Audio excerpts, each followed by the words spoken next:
This is the second installment on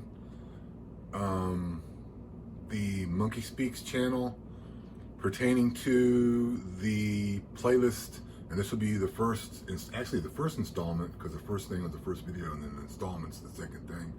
This is the second part of the D&D game show. That's not a D&D game show, you know, idea description. Couple of things, like you have to watch the first video to get this video, and then also like I'm gonna make a playlist and you have to watch all of them to get the whole thing, because that's how I'm going to do it. But previously on the first one, I went over like Edison. You know, Edison is actually 1% genius or 1% inspiration.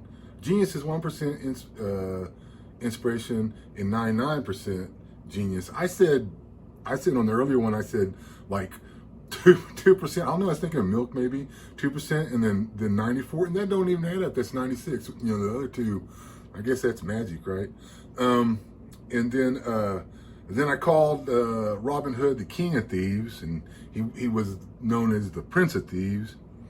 And then another one of the things, and I mispronounce things quite a bit, misspeak quite a bit. But I said the most important thing in making this the game show is the character interactions. And then I said like the DM or the evil wizard guy, the dungeon master guy playing the dungeon master guy, he interacts with the characters before the fight happens, and best case scenario, the characters get to also interact with the big screen, which will have the monster, who might be animated, might be a live action person, or might be a puppet of some kind. Okay, what else? What else here? And so heads up. I think I said something that like heads up battle on that part. All right. Now, when naming the dungeon, or I wouldn't call it like the D&D. You're not telling me D&D anyway. I wouldn't go like sorcerer and sword or anything like that. You'd call it like Zorg's dungeon or Zerzimta. Zerzimta is like Zyrtec with Ozimta. So I think it'd be funny if the wizard had like a name. There's so many of those medications out now. If you kind of mess with those, you can make like a cool kind of wizard name, and it could bother him that they use his name in all them in the medications, something like that. Or I'd be basically the name of the wizard, then his dungeon, and then you build up like a thing around that, to where people will be like, oh yeah, something, this guy's dungeon, whatever, you know. Okay, now, one of the earliest games that I played, D&D, one of the earliest games that I played in, that had a DM, and I'm going to start using initials. I'm not going to use people's full names, but the previous video, I used like this guy's sister, this guy. So what I'm going to start doing is the people that know me will know this, but I'm going to use this. So the first guy's name is MF, and then it was me. In MF was being the DM, and this is my version of Quasit. Quasit don't look like this at all in the D&D's manual, but it was the first kind of funny character interaction that we had in a D&D game. I actually played TSR Marvel before this, and there wasn't really that much role playing going on. We didn't really know what we were doing. We just had characters fighting each other and fighting bad guys. There wasn't that much role playing. But I can vividly remember J.K. playing a paladin, and then we're all in there too. And I think I was playing like a little halfling druid. And I know you can't make a halfling druid, but the DM let me, so I did. And and we got to some point where there's like a little guardian dude, and it's like a closet, and it's like, pass me and die, pass me and die, pass me and die. And basically is that kind of little like guardian. He's on like a pedestal in front of like a magic door where you can't get through. And I can remember like it being like really like MF being like super descriptive of how the closet would like reach into like his where his nostrils should be, and and then like really just scrape around, how like skulls have that big open area, just really scrape around in there and get like a booger. And like when he's talking to you, he'd be like, whatever. And you're like, we demand this. We need knowledge about this dungeon. And he's like, yeah. Why he's just like kind of scraping his fingernail along in his little skull. And it's like, we want this answers and stuff, and like, we will kill you instantly. And the paladin's already wanting to kill him, and so he takes out this booger and he flicks it on the paladin's shield, and he's like, and then the paladin's like, oh, whack. I don't know if he had Holy Avenger, but I like picturing it as Holy Avenger. I don't think he did because he's a low level, but it's basically whackadoo. You're dead, done deal. Also, here's another thing. I don't know if quasits are a D&D thing. I know like a homunculus or like an imp, which is basically real close to being the same thing as a quasit. And if this turns out to be a copyrighted D&D thing, a quasit turns out to be a copyright D&D thing, you can make this character like a call it like a homunculus or like an imp or something like that, of that kind or whatever.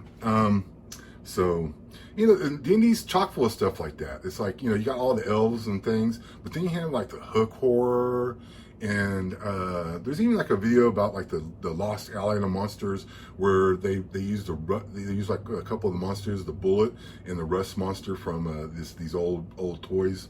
But anyway, so it is humorous, and then it became like, if you ever watch that Aqua Teams where they have that one rapping dude, and then he keeps getting killed. He starts off with candy and dandy and that stuff, and he's like a big bug, and then they find a way to kill him, and then he comes back as a cow and they kill him. It was that kind of situation, because we go through the dungeon, and then this little closet would be right back, because basically they're easily summonable, and when you kill those things, they just go to a different plane or whatnot, and then he comes back, and it came over and over and then didn't kill him, blah blah blah. Also, that reminds me, no, like during the whole interaction of the character or the wizard or whatever with the players, you never actually have any violence. You have no, and I'm using the word graphic violence, but what I mean is there's not ever any real violence. You might have like a character holding like a sword in like an intimidating way or something, but it's all, even though the people are going to be dressed up or they're going to be Muppets or any of that stuff, they all are basically another player character, but not a player character, but basically a person playing the role. So they always, it's like they're in on the joke, to where like they know they're going to be rolling dice. The monster's going to be rolling dice like it was playing the game.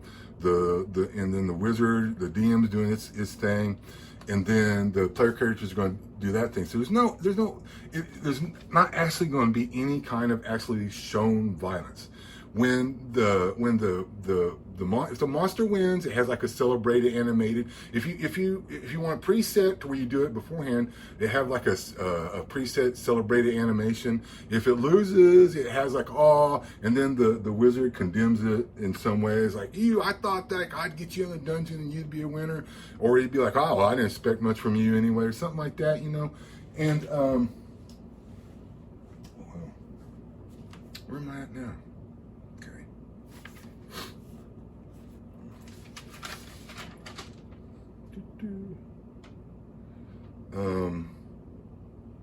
Yeah, so So if I get to be in on it, this is one of the main NPCs I will probably I want to make to, because it's a, you know, I remember it being the first part of the game. And also, like, besides it not being like graphic towards it, not actually showing bites, they don't die permanently. They'll be around the next game. It's like the dungeon is like one of them unescapable things where you die and you're brought back over and over again. So like a lot of them will be disgruntled, a lot of them will be, you know, or that's like a better situation they were in. Some of them will be like, yeah, they really like the wizard. Some of them, you know, different personalities, and they know the situation they're in. Okay, now I know that closet, like the way he described the closet, I look back in the monster manual and it's like closets don't even have nostrils. So maybe it was another picture that it was from, that he did the nose picking thing. And then if you look at this is my stylization of a closet.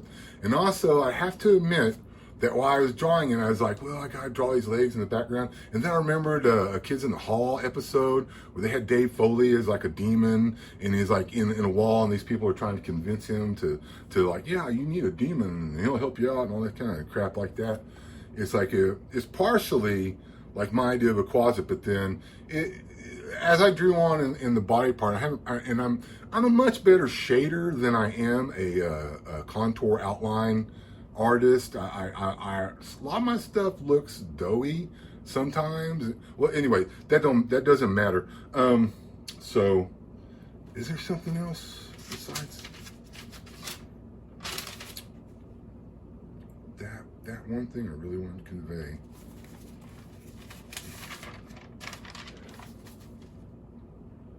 All right, that's it. This is a short one.